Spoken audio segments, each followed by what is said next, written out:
I wish you guys the best with your Yum Yum podcast. Yum, yum. Hello, Ryan. Hello, Rachel. How are you doing today? Doing very well. How about yourself? I'm doing pretty okay. You know, I have had a lot to chew on since we finished our reaction for this episode, and I still don't quite know how I feel. Wow. I didn't know it was that complicated of a journey for you, but I'm glad you're here today to talk about this episode and hopefully process those feelings a bit more, because that's what we do here on Yum Yum Podcast. The only podcast brave enough to name themselves after the most infamous line of dialogue in all of television. In your opinion, I don't know how widely shared. I think the history books will be in my favor on this one. I'm willing to be wrong. But I don't think you have spread the gospel of Yum Yum far enough. Not enough people know that in season 2 of Discovery, a poorly written, poorly executed character by technicality only, Commander Nan D, says the line yum yum after being offered to go commit murder by a character that's worse than Hitler, performed by a now Oscar-winning actress. Fun fact, did you know that Michelle Yeoh won an Academy Award after? As soon as she stopped doing Star Trek Discovery. I do, and you've mentioned it many times. But here's the thing. Currently, as of this recording, we haven't gotten there yet, but as soon as Michelle Yeoh went back to doing Star Trek, she got nominated for a Razzie. So we'll have to wait and see if she'll be able to covet that prize as well. But as you said, that line was from Discovery, a science fiction series, obviously, of the Star Trek franchise. We started with that, but we've moved on. We're also doing, actually, right now, the Star Trek Starfleet Academy show, so I guess we haven't actually moved on. We've just gone back. We've just gone back to school. But we are currently going through Killjoys, the Sci-Fi Channel series, following a bunch of misfits, a bunch of bounty hunters, a bunch of rogues. And what is this episode about, my dear husband? Today, we're talking about episode 6 of season 3, Necropolis Now. Obviously, a bit of a play on Apocalypse Now. Mm-hmm. How does that factor into the episode? They're at a necropolis? No, but the Apocalypse Now play on things, how does that factor into this episode? How does it, Ryan? No, I'm asking you. I don't know. I don't know either. The summary of this episode. I haven't watched Apocalypse Now. Yes, you have. You're a liar. We have watched Apocalypse Now. You and I together when? have watched it. We own it on. When? We literally own it. We've watched it. I know we own it. I But I didn't think that we watched it. We've watched it. I don't know. Oh, no, we did. We did. I now remember. Thankfully, Rachel is here to remember the fine details of Necropolis Now, an episode in which Team Awesome Force are trapped inside of an Agatha Christie-style murder mystery. Meanwhile, hot lesbian sex is being interrupted by the most weasel-faced man alive. That's right, Gander does not want to have a gander at that.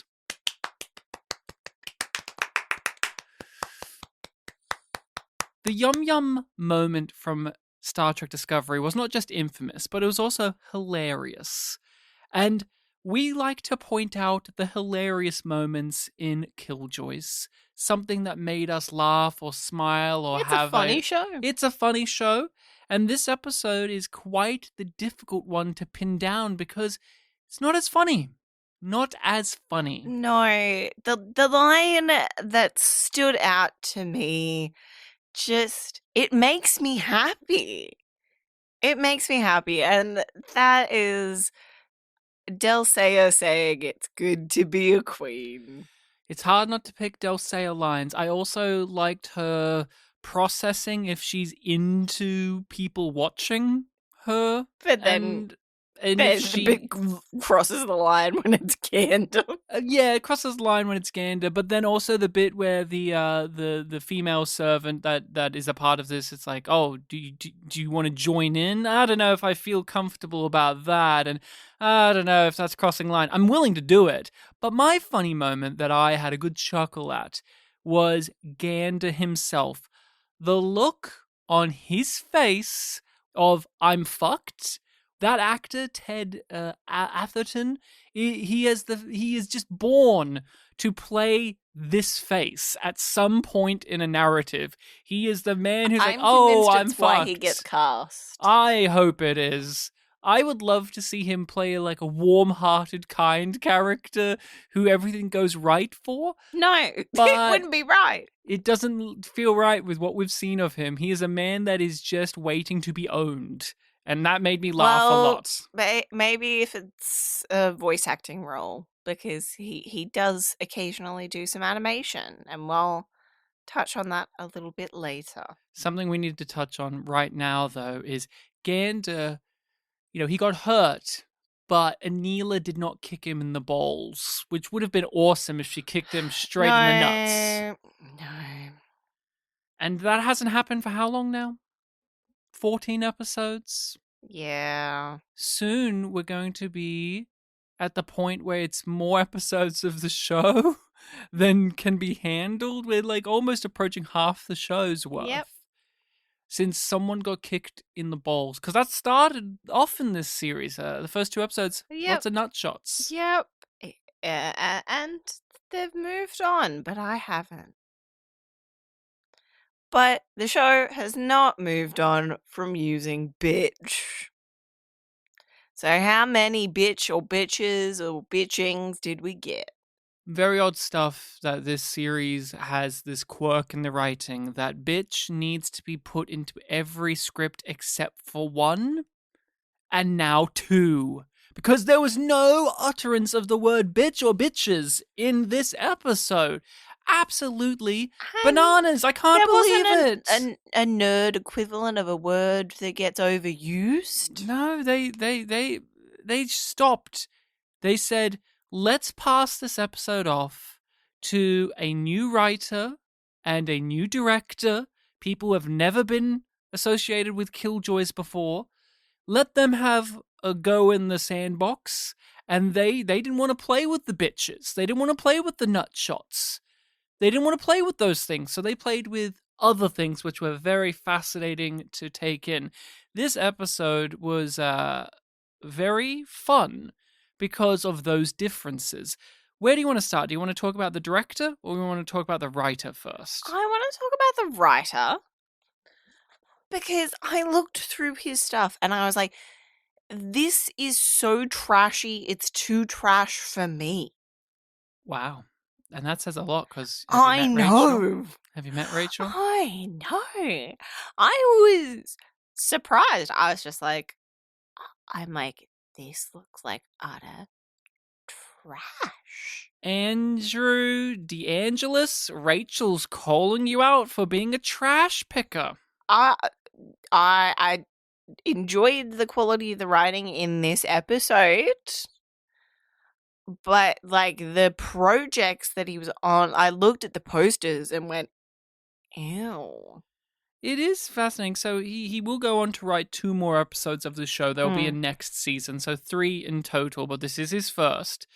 But when I looked at his career in writing, it seems like a lot of, usual hitters, but also some weird ones in there. Like, and there's crossover between him and the director as well, so that's kind of interesting. I find it interesting that both of them, this is their first episode of Killjoys that they work on, and they work on 3 episodes each.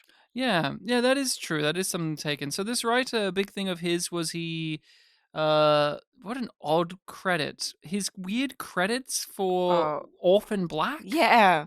where it's not just writer, it's developed with the participation of the Canadian Film Centre story editor.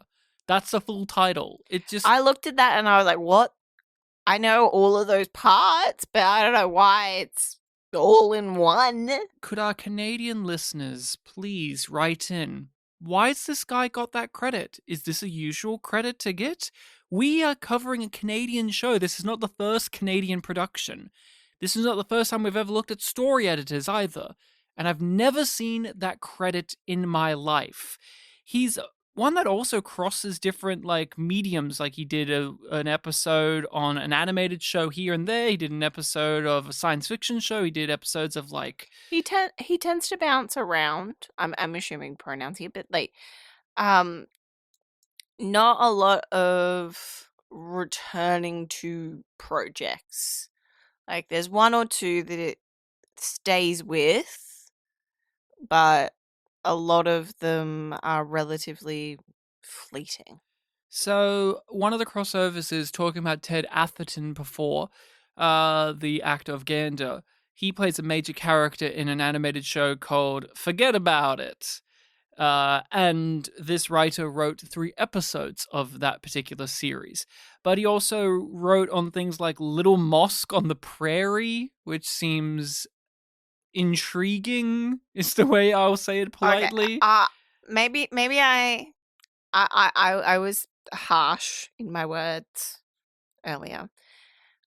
Another thing that came to mind when I looked through his credits was, that never escaped Canada. Oh, you don't think Children Ruin Everything escaped Canada? I feel like that escaped Canada. I don't know where to. Well,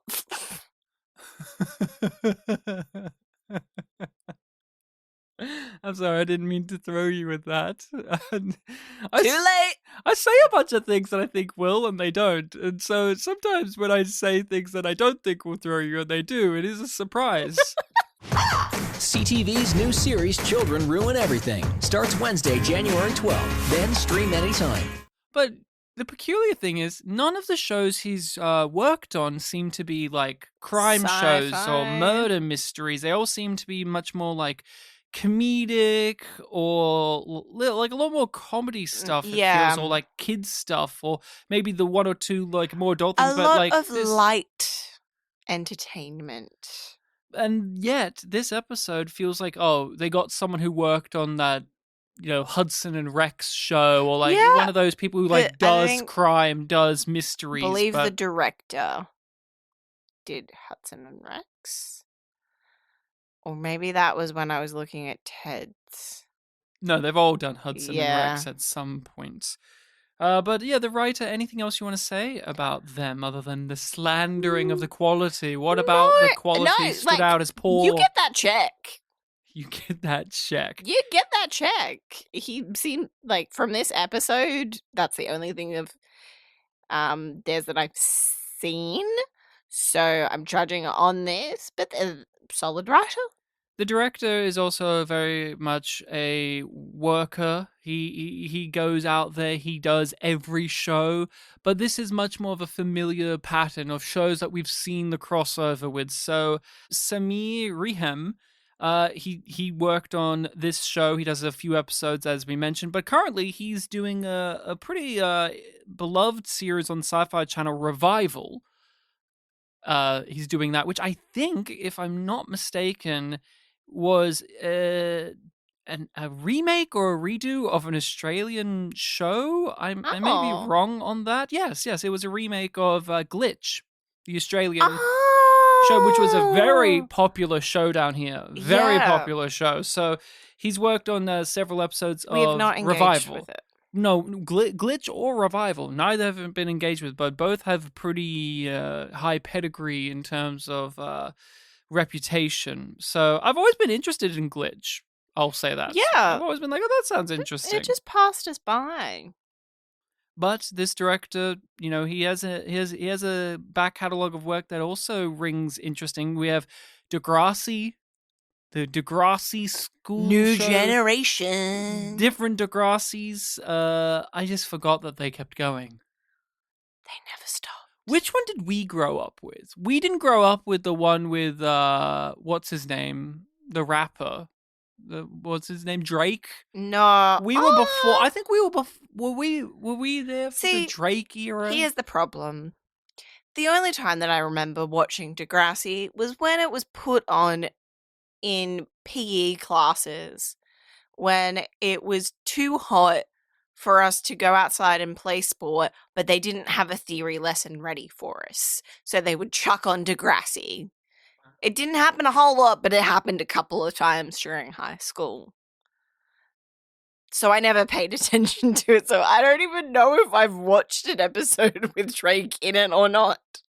Drake, star of Degrassi, and obviously famous musician. But this director, Samir, he worked on a show that I am aware of, Kenny...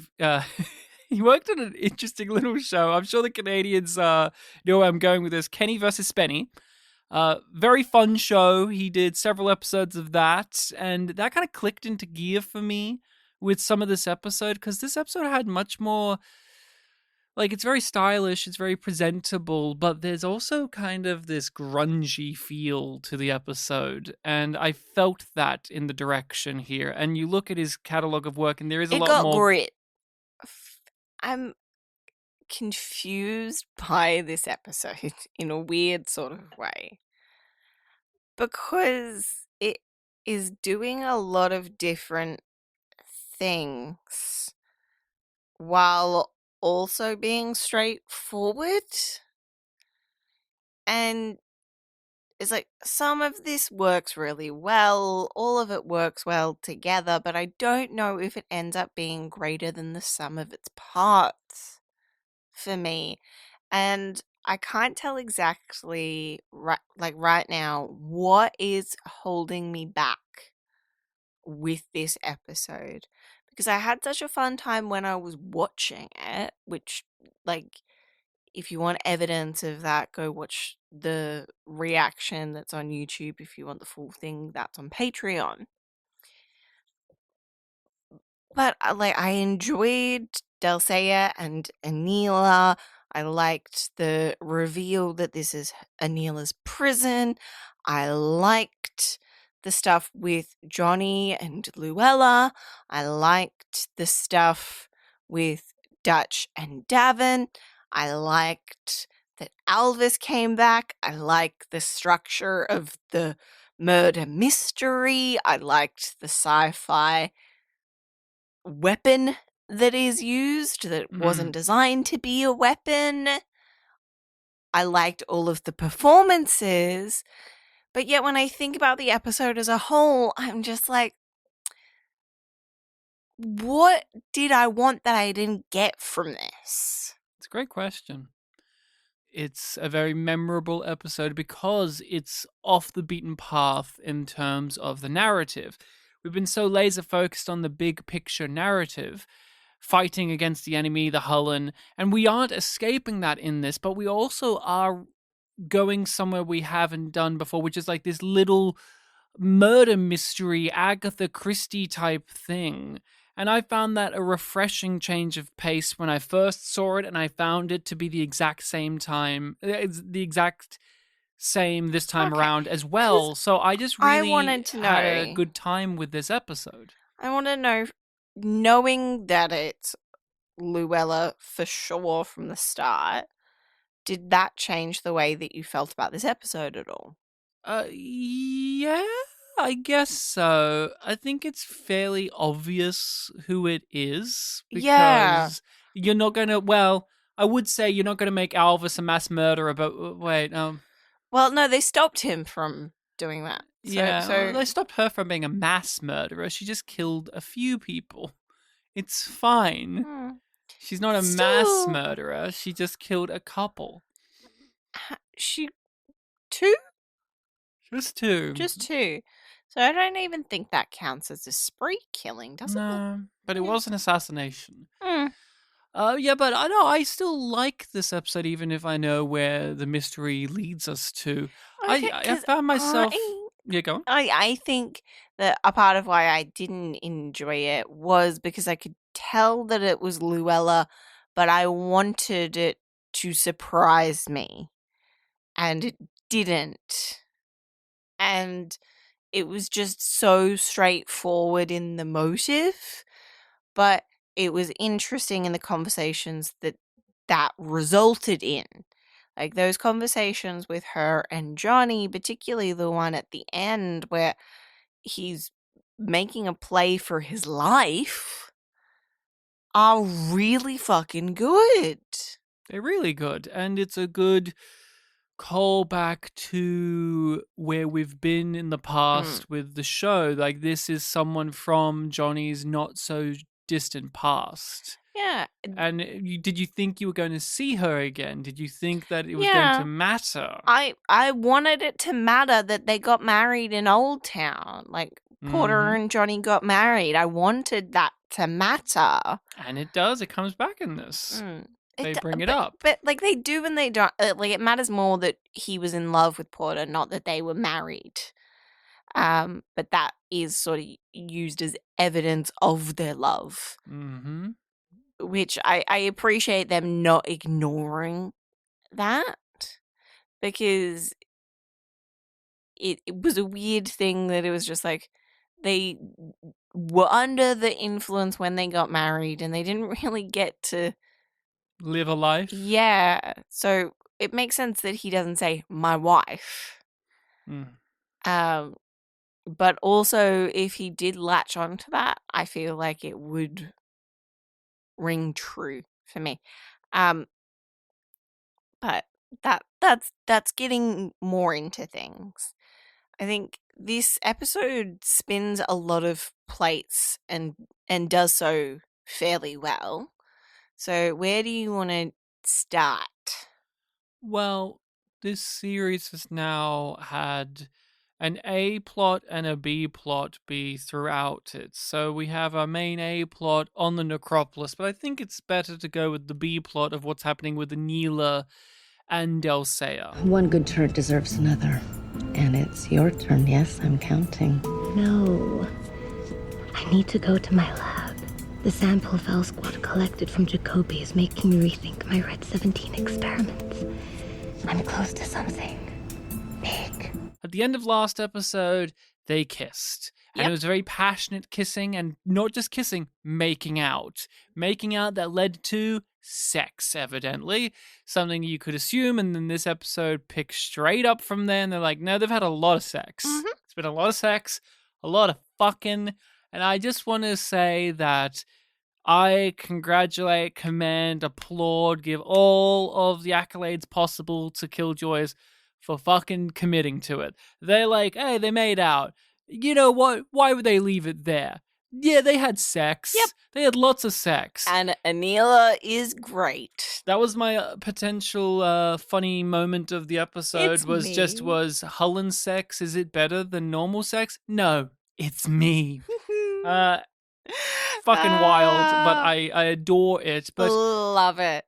Love it. The Anila and Dulcea relationship in this episode is very fascinating because it's only just like begun, but they're so committed to one another already. Or they are both insane. Or is it Anila is more committed and Dulcea is having fun? I think it's Dulcea's play for power, and she also is attracted to Anila, but I think Dulcea, more than being attracted to a person or attracted to a gender or a sex, is attracted to a person if they have power.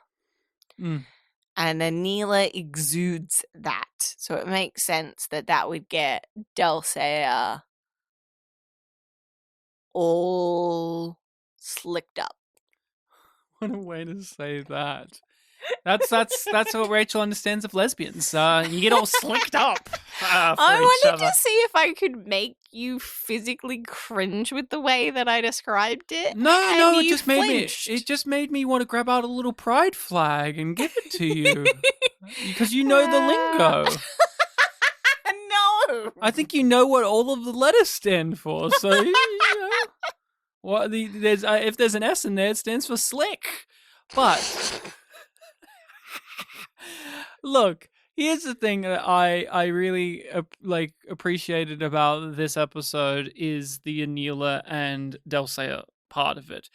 The other part of the episode is fun, but this is thought-provoking. This gets you having the ability to have a discussion, because how much of it is genuine, how much of it is playful, how much of it is a manipulation, and or just a thrill ride, because we start off with them, post-coital. They're in this sex glow, and Dulcea, until stuff happens to her in this episode, she's in that zone. She's on cloud nine. She's on cloud nine, and even the line of, like, it's good to be queen, that tells you so much about what she is treasuring, what she is valuing out of this. It's not just the amazing sex. It's not this connection she's forming with Anila. It's that. That's how I take away from this episode. But then when you contrast that and parallel that with Anila, Anila looks at it much more intimately, much more of a genuine connection there. Gander refers to it several times of Anila has pets or Anila has toys, and she tires of them, and he thinks that Dulcea is going to be the same. And I think a part of why she's different is, one, because Dulcea is used to having power. I very much doubt that the previous pets had that experience. They know how to, she knows how to play the game. Yep. She is more of a worthy opponent in Anila's eyes than anybody else is. So that keeps her interesting to Anila longer at the minimum. I think the other major part that Gander is neglecting to consider is the fact that there's a Klein-shaped hole in Anila's heart. And Dulcea can fit that so easily, in a weird way. This Machiavellian, overarching grand schemer, grand planner, it makes even more sense of, like, Dulcea was in league with Klein for her own means, but she was in league with him in the last 2 seasons. So, yeah, I didn't think about that aspect of it, but that is something to ponder and to consider. Anila is wounded, and she is looking for comfort, for care. So entering into a relationship right now, and somebody who knew her father, who worked with her father, and who somewhat understood him. Mm-hmm. And I also like that with this relationship, you have 2 characters who are very much the same, but very different. Dulcea tries to play on that in the other episodes of we're queens and we know what it's like to be betrayed. But I have something to offer you. I'm not competition. I'm here to help.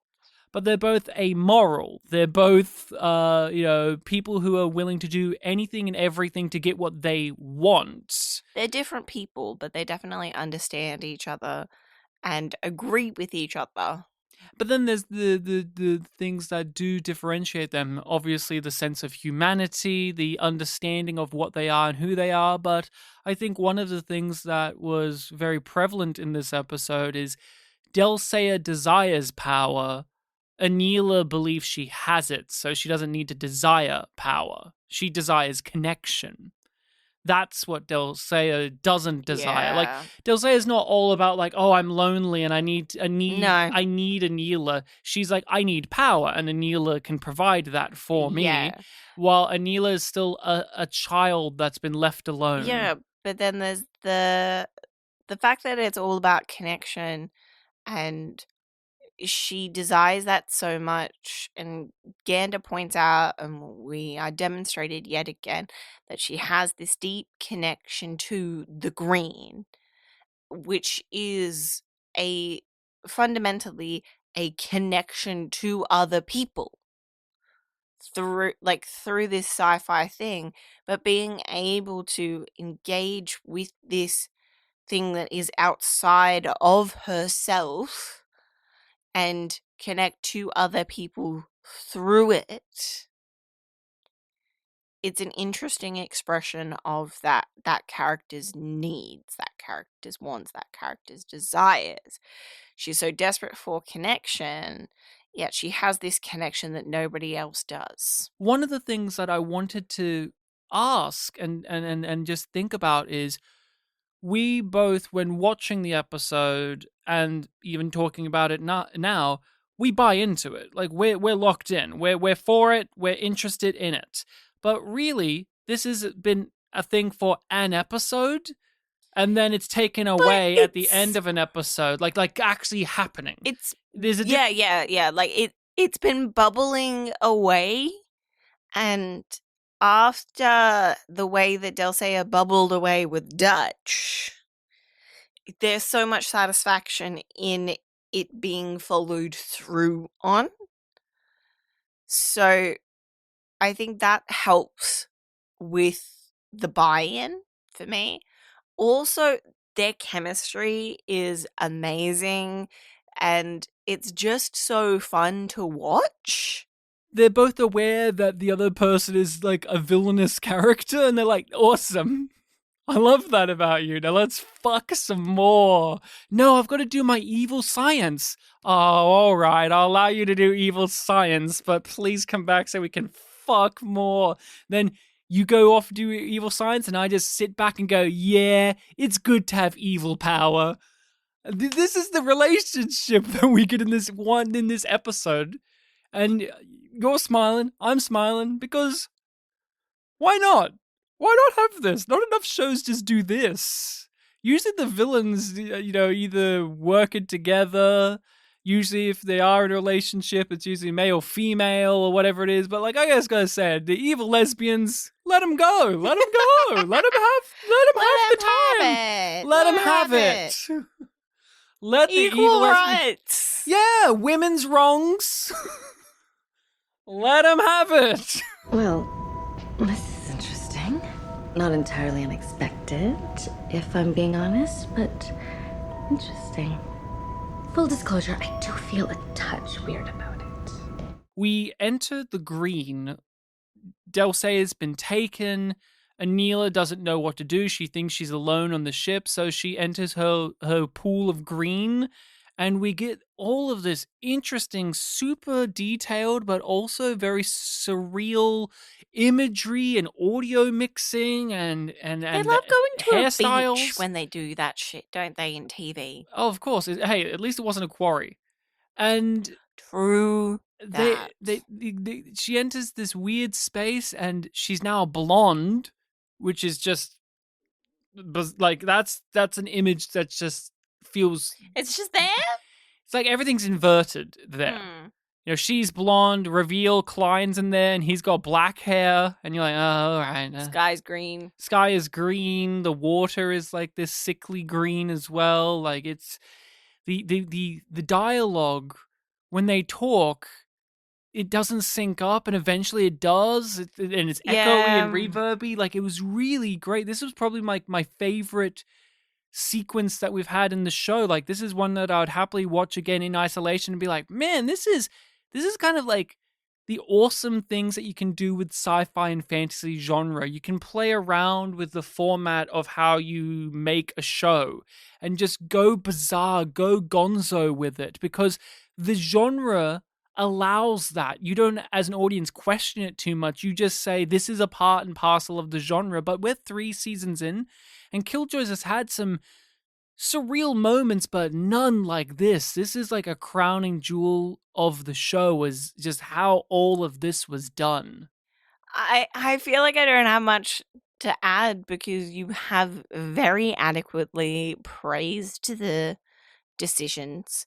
I guess what I will add is how they aren't just decisions to be quirky. They do work with the conversations that are being had and effectively create this unsettling but familiar tone for those scenes. She's trying to relive something that's gone. This relationship with her father, and they're singing songs and they're reciting stories to one another, but it's all... Which we know that he also did with Dutch. So it's like, what lessons are there in those songs? But something that I liked about this was when you look at when Klein did it with Dutch, the performance from Rob Stewart is very mannered and he's very like teaching her something. Yeah. It's very like, I'm a teacher. But when it's done in this with Anila, it feels much more fatherly. Yes. But it's also off because everything is off. Like his hair is different, the filtering, the dialogue is out of sync.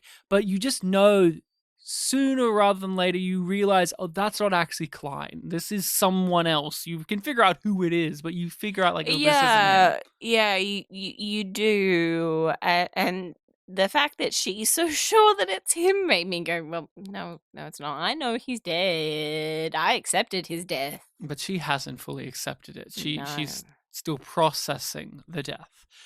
Klein, with color in his hair, thoughts? Not as attractive.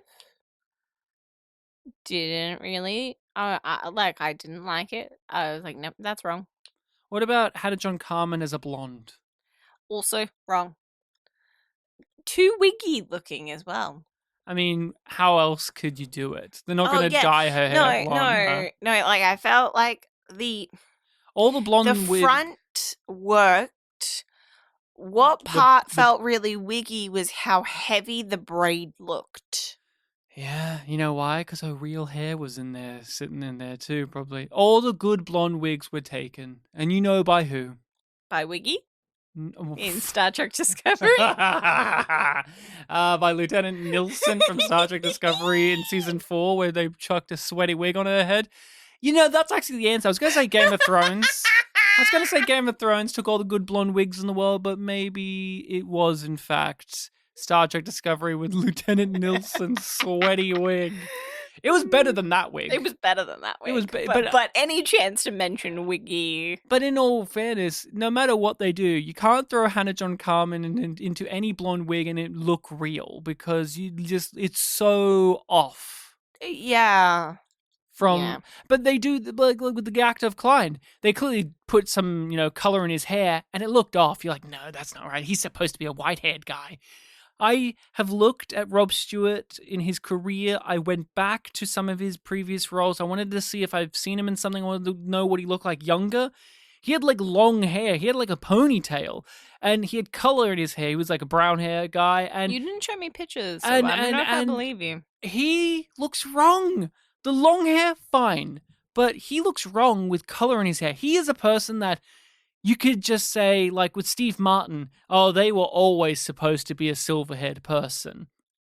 But Rob Stewart, it took him a while to get there, but he looks great. He looks great as a white-haired, silver-haired gentleman. But when you go back to his early work and you see that color in his hair, it feels wrong. You just go, no, you're not you yet.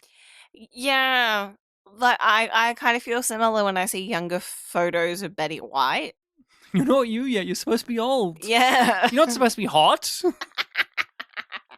It's interesting that we have another version of Klein that is not Klein, but played by the actor of Klein. Hopefully that was easy enough to follow for those of you listening along. Not to get confused when Davin possessed the body of Klein and Rob Stewart had to play Luke McFarlane playing Klein. Yep. Luke McFarlane as Davin playing Klein. Yep. Don't get it confused. Don't get it twisted. No. This is very different. You see, this time round, it's Rob McFarlane playing Ted Atherton, playing Gander, playing Klein. In the memory of Anila. Sci-Fi, people. It's easy. Here it is. Why are you confused? But he does do a really good job. Is he the best actor of the show? Probably. There's so many good actors in this Yeah, show. I but- don't want to pit them against each other, but I but I feel like feel- Rob Stewart is like in the top 3. Yeah, because you get this sense of it's like Klein, but not Klein. And then when the switch happens and it feels even more Gander, it's just perfection. And that's not something that's easy to get right, and you don't notice it when it is done well. It is done supremely well. And Gander gets so much to do. We keep mentioning the actor's name because he's really a standout in this episode. He goes full villain, full freak. He's been subservient throughout these episodes, and now he gets to show his true colors of, I'm actually in charge. We are just monitoring, Delseo, you don't know anything. We're just monitoring her. Which Anila I has no assumed powers. was going to be the case. You never said, and you never No. had any. No, but because feelings of of the because of the way that he was, I didn't want to say it because I didn't want to be wrong.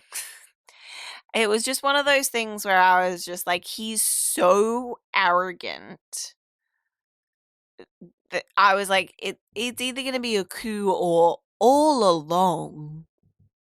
Like, that was my feeling. But I am so hesitant to say longer term things that I genuinely think are going to happen when I do my predictions in Killjoys, because it feels like I'm then rooting for myself to be right rather than enjoying what the story has to offer. So, what do you feel overall about the reveal that Anila is On a not in prison. power but a prisoner, and she's unaware? I also don't know how completely true that is. Because how aware is Anila is very aware that she's being managed. Kind of, yeah. Like, thus she pits Gander against Delsea to get them to stop paying attention to her long enough so that she can do what she wants. And then that is the final straw that breaks the camel's back for the other Hullen. The Hullen, like, okay, that was too far. We are now done with just watching her be this curiosity because she has powers. She has these abilities that are outside of us, and so we must figure that out. We must know why she's special. But now we have Davin on the table as an option. Oh, fuck. She does this crazy thing. We can afford not to dedicate everything to her now. Her use has run out, in their opinion, or at least the risks outweigh her usefulness. We don't control her. We watch her. We learn from her. We who? The Hullen have existed for thousands of years and across species. Did you really think the power structure ended with Anila? You see, Anila's abilities with the Green are unlike anyone else's. It's the reason we've been so patient with her. Then the racks exploded. Bit of a last straw, that. Can we get to Delsea's pregnancy, or do I have to wait? Well, it ties into the bigger picture at large, which is Because I think that she's Anila... pregnant with Davin's baby. Oh, okay, interesting. Because of what reasoning? Because they point out that they have Davin's blood,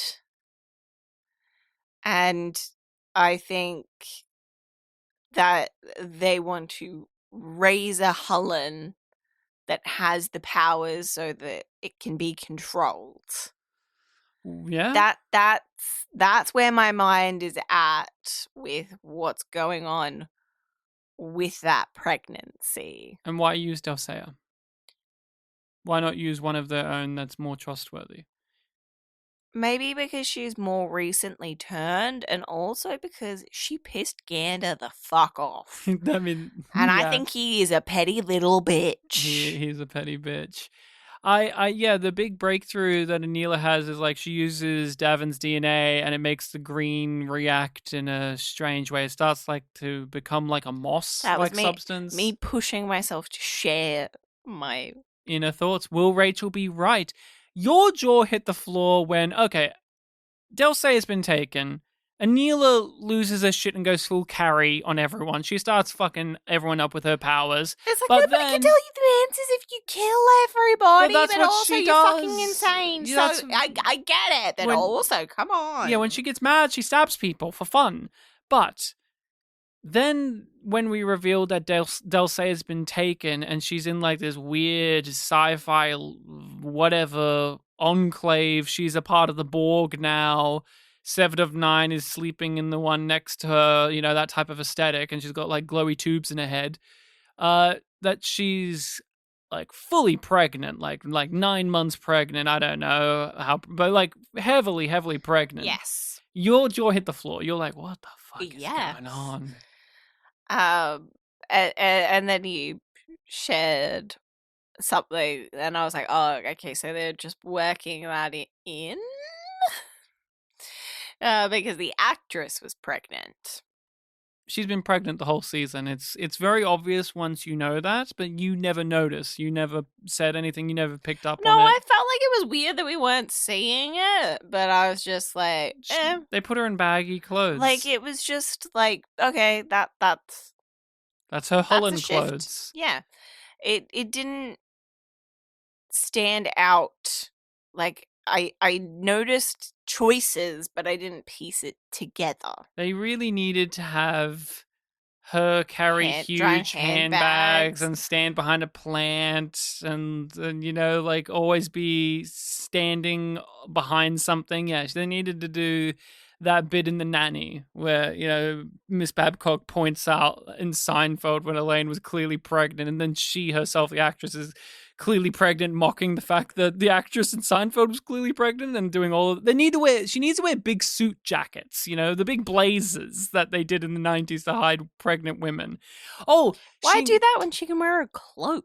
She should have worn Balana Torres's engineering jacket with all of the little wrenches on the pockets that were supposed to hide that the actress was clearly pregnant, but if anything, it highlighted that she was pregnant. I think that, to me, is one of the worst. Like, we've made an outfit to hide that the actress is pregnant things I've ever seen in my life. Was Balana Torres in Star Trek Voyager's jacket that they were like, whatever. I mean, the best one ever for that was, remember that episode? It's a great episode, but that episode of Voyager where, because she was pregnant, they're like, for this one, you're going to be laying down. We're going to put a big rubber bug on you that covers your body.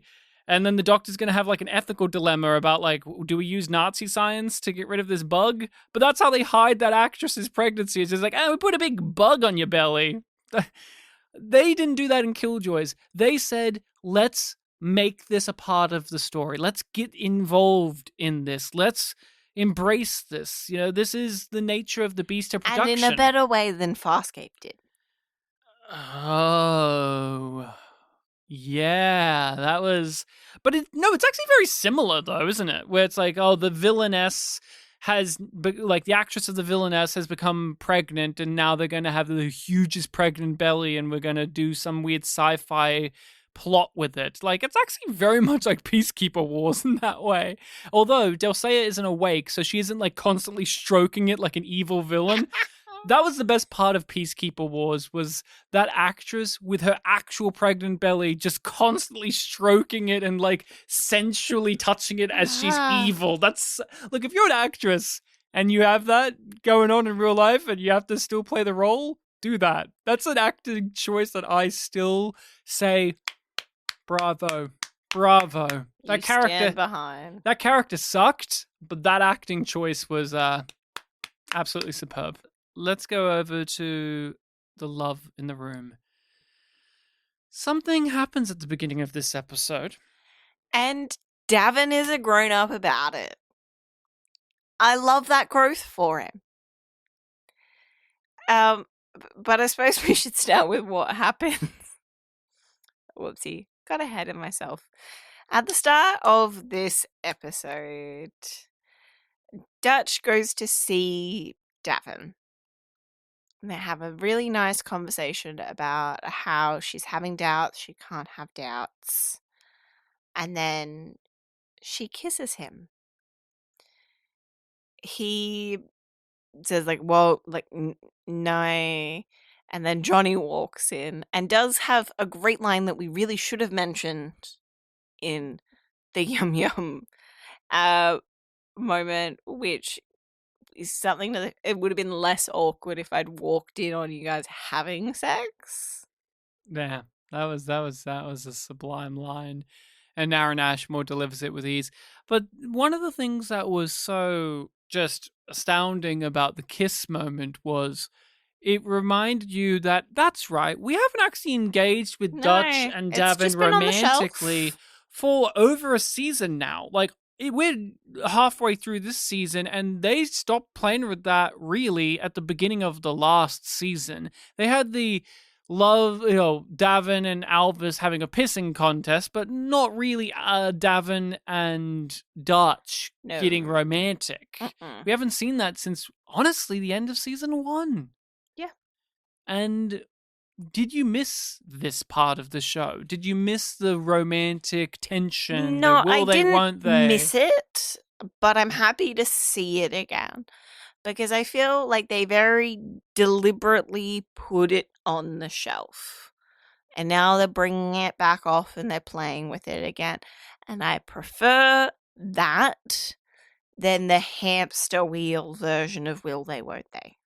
It rides a very fine line of being funny and annoying with how they react to the kiss, because the rest of the episode is Dutch not talking to Davin. Avoiding Davin, running away from Davin because she can't confront the fact that she got rejected and that she did this in the first place. She wants that hard. And I thought it went on the good side rather than the bad side. I actually found it enjoyable. I don't think that they played it up too much. Like, when the shit hits the fan with the plot, they drop that shit and they start talking to each other. They start communicating with each other. But then when the plot is done, they go straight back to this, barrier of communication. And I actually am not offended by it, because usually this type of thing I get so annoyed by, but there's something about how it's played in this episode that I was won over by, and I'm not too sure why. Like, you're much more forgiving of that type of relationship drama-y stuff than I am, but how did this land for you in this episode? It comes together nicely because it makes sense why they put it away, and they make it make sense as to why it's coming back up again. Because Dutch is feeling vulnerable, and when she feels vulnerable and out of control, she tries to reassert that control through personal relationships and using sex to soothe herself. And Davin's there. Mm-hmm. And Davin is supporting her in that moment. And she feels that spark of connection. She's feeling out of control. And she leans into that.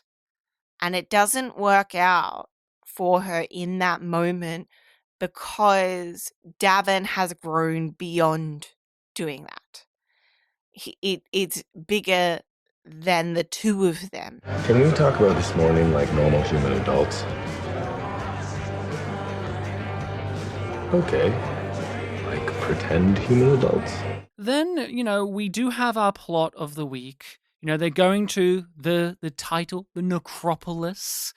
Alvis is going to be there because it's a Scarback necropolis, and they're mourning the dead Rax. They're commemorating them. They're launching the remains of their fallen brethren into space, and it's such a huge deal that... It's into the sun. Yeah, right? into the sun. Well, it goes sun? past the sun and they burn up, right? That's how it shot out. They didn't shoot directly into the sun. No. But they're using the sun to cremate them in space. Obviously we think of Babylon 5. It actually also made me think of Red Dwarf with the Ace Rimmers, where all of their little hollow beads and things form a ring around a planet. It's that type of aesthetic that they're doing, but they're there to mourn all of these lost RAC agents, and it's such a big deal that the 9 are there. Remember the 9? Remember how we were talking last episode about how we've been kind of missing the presence of this side of it? And they were coming back.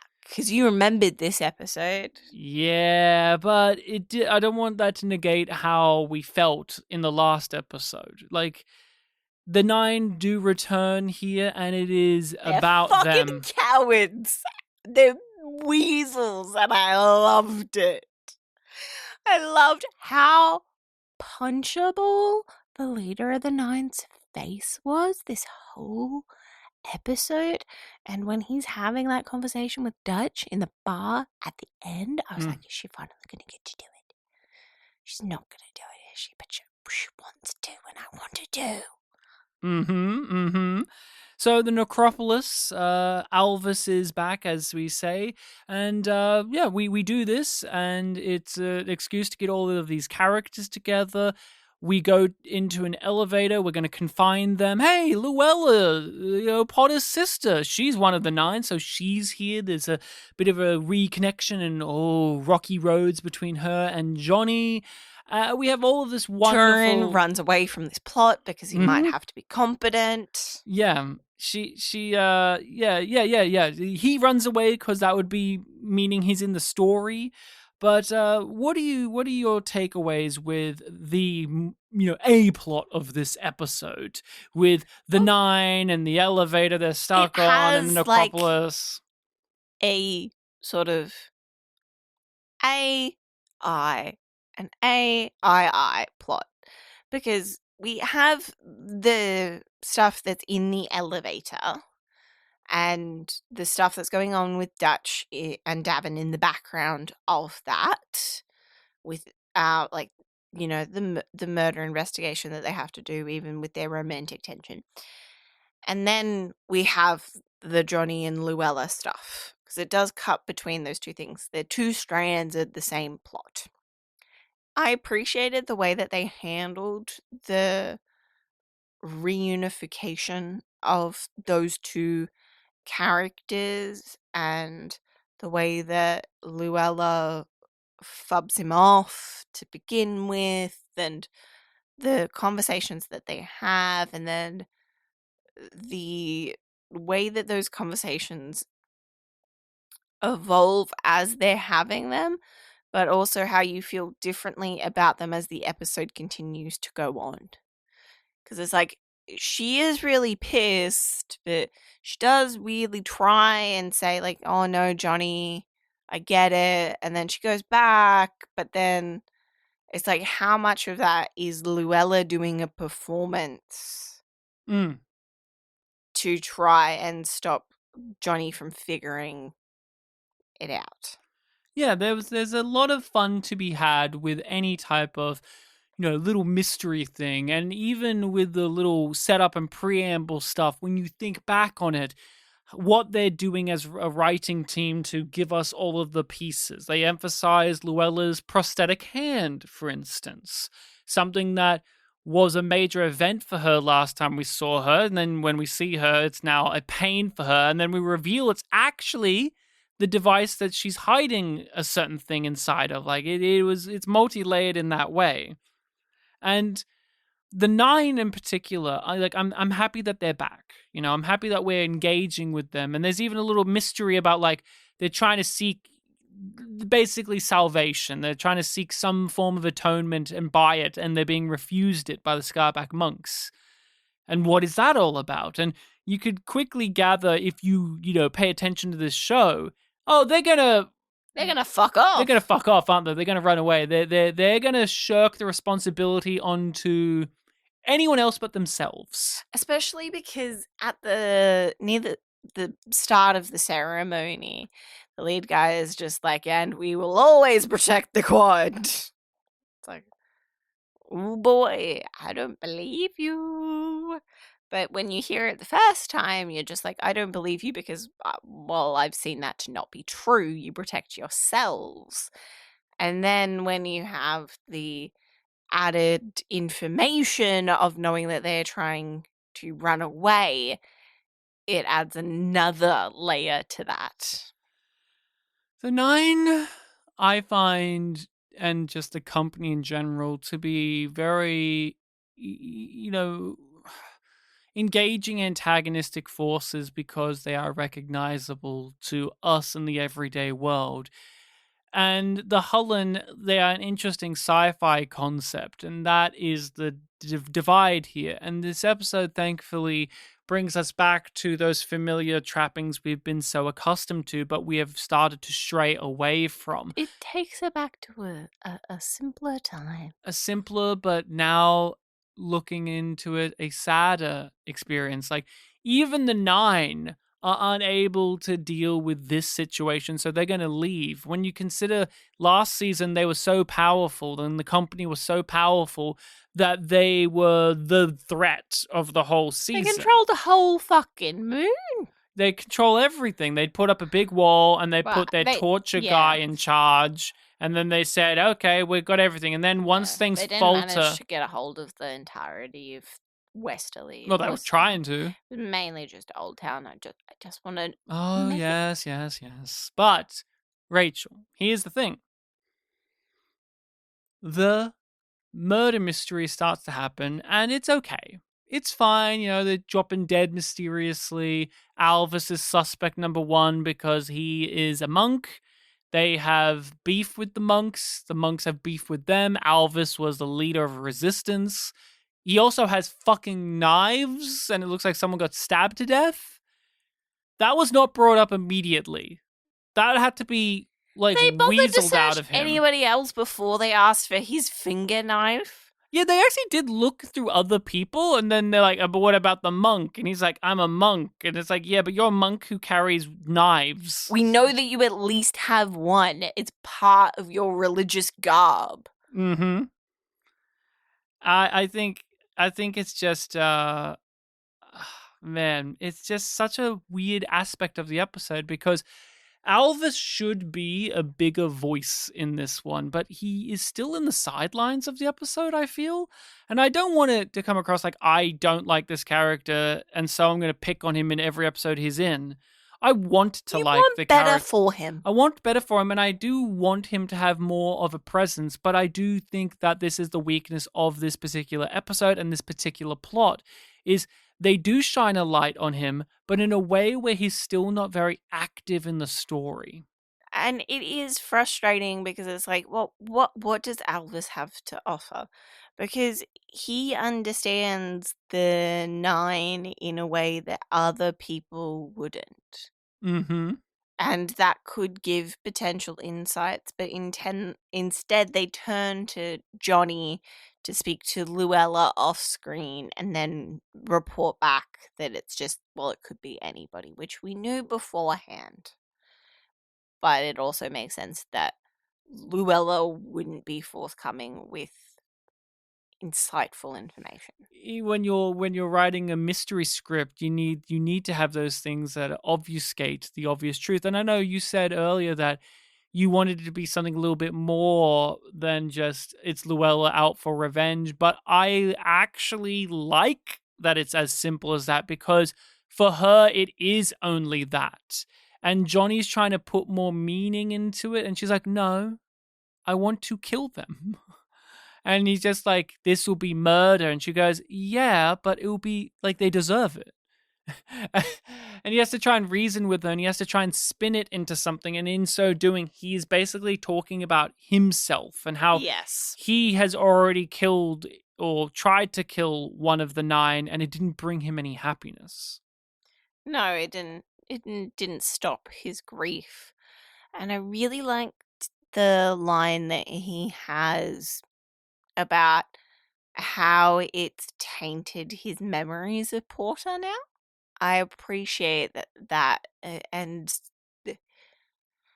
how Aaron Ashmore delivers that line conveys the pain that Johnny feels with that. How it's actually that choice, instead of relieving his grief, has become a burden on top of it. You get used to it. Eventually you can start to like it. It makes you feel strong. Till it doesn't. Till it taints every memory you have of her. You're not gonna trick me into feeling bad about this, Johnny. I won't have to. These aren't deaths, Luella. They're murders. And once the satisfaction of revenge wears off, you'll be right back where you started. Their plan was not just to run away, the 9 either. They were just going to start over and do this whole process again. Like, that's actually the reveal of the 9's plan always, from generations, was when the Hullens are at our door, up and fucking leave. We aren't going to submit to them. Isn't that extra level of, like, nasty? Because the idea was, for generations, we were prepping the area for the Hullen takeover, and we would, become them ourselves. But then, no, the 9 for generations have been prepping all of the schmucks to be Hullenized, and they would fuck off and just start anew.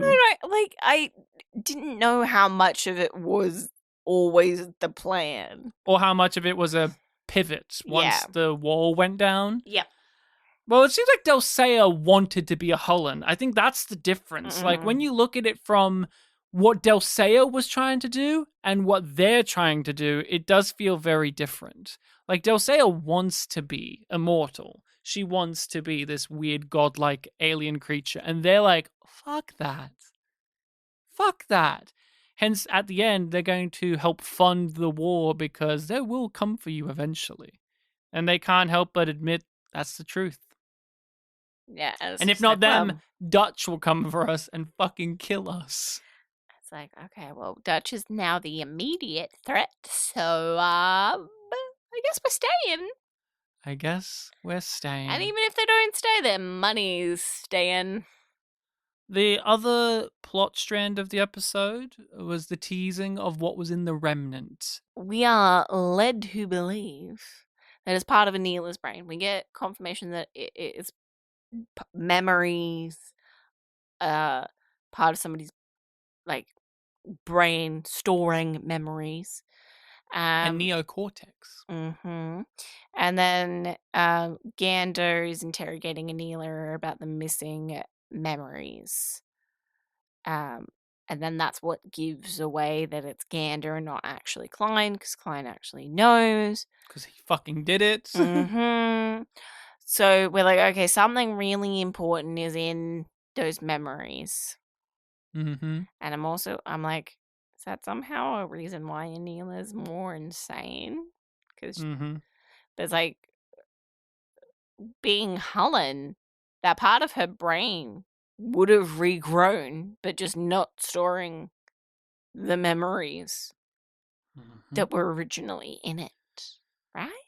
Well, they don't like when you fuck with their brains. No, instant brain death is death. But if you fuck... This is the brilliance of keeping the Hullen still vague. Because we do know that you can medically fuck with them. We do know this. But we also don't know certain things. Like when we were watching the episode and the reveal of Dulcea being pregnant, you brought up like a bunch of questions, and then it brought us to the discussion of like, oh, well, can Hullen have kids? Can they reproduce?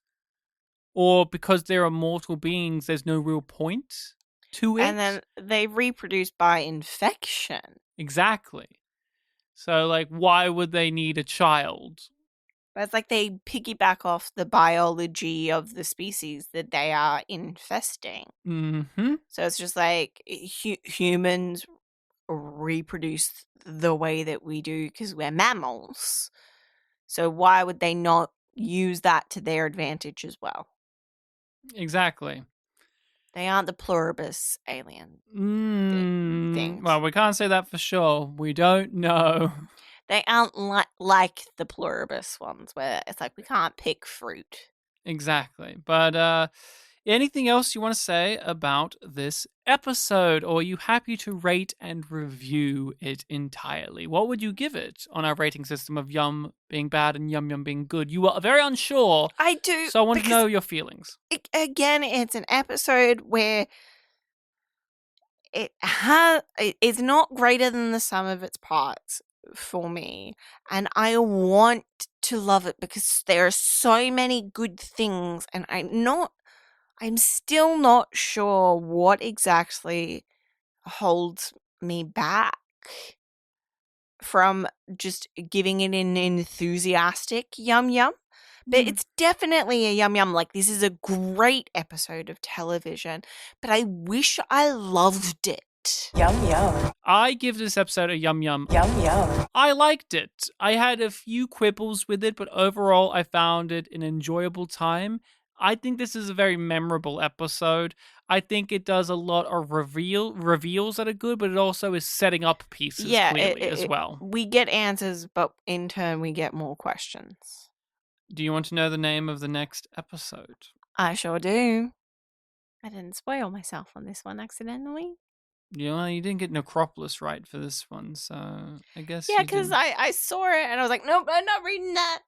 So the name of the next episode we shall be watching and then discussing is Season 3, Episode 7, The Wolf You Feed. Oh, is that like the... I imagine that's going to be a reference to the two wolves inside you. Fable, story. We'll have to wait and see. Philosophy. What do you think will be happening in The Wolf You Feed? The end of the episode was really pushing Anila being alone and insane, and Dutch running off with Zeph to possibly fuck around with the neocortex and see what the memories are. I wonder if they're going to put Anila's brain in Dutch's brain. As you do, you just jam it in there. Just add it to her neofrontal cortex. I don't know what exactly they're going to do with that, but I do wonder how Davin's going to react to seeing Dutch after she's run away, because she agreed to talk to him, but then Dutch got the out by Zeph coming along. So I do wonder how they're going to continue to push off dealing with that, and how pissed off Davin is going to get, because he was not happy. No, he didn't look rapt about it, but hopefully they don't lock on any of the horns too tightly. I just remembered something that's another negative. I do not believe, like, I get why it was done for like a joke, but I do not believe that Johnny and Lucy are not at the point where they finish each other's sentences already. I don't believe it. Well, they do by the end of the episode. I don't believe that they're not already there. He left, so they're out of sync. I found it hard to believe that Johnny didn't know about how to do analog engineering stuff when I swear he's done it in the show before. Yeah. I was thinking in season 1, episode 2, where he like rigged up the thing to like shock the... Also, why did he explain how to use the thing as a taser as well? Anyway. Well, because he had to get tased with it later. Yeah. Because it didn't look like a taser. No. And because she mocked him for it. It's like, it's actually a taser too. He's like, ooh. Thank you all so much for listening. You can find us on all of the usual sites on the internet, yumyumpod or yumyumpodcast. If you have the means to support the podcast and you want to get our episodes early, as well as a whole slew of bonus material, head on over to Patreon. Look for us on there. Everything's included in the description of this episode. Make sure to rate, review, share around. Let us know your thoughts. If you want to contact us more directly, where can people do it, Rachel? yumyumpod@gmail.com. Ponder this, Rachel. Think about this. Yep. Both Delsea and Anila have huge top energy. But who's the top? Anila. Oh, you think it's Anila? Yeah. She's very good at the fucking. Yeah, but as we know, there is a lot of power in being the sub. So I think, as we all know, I think Delsea, like Kendry, would be happy playing the sub, following Anila's lead. And Anila's need.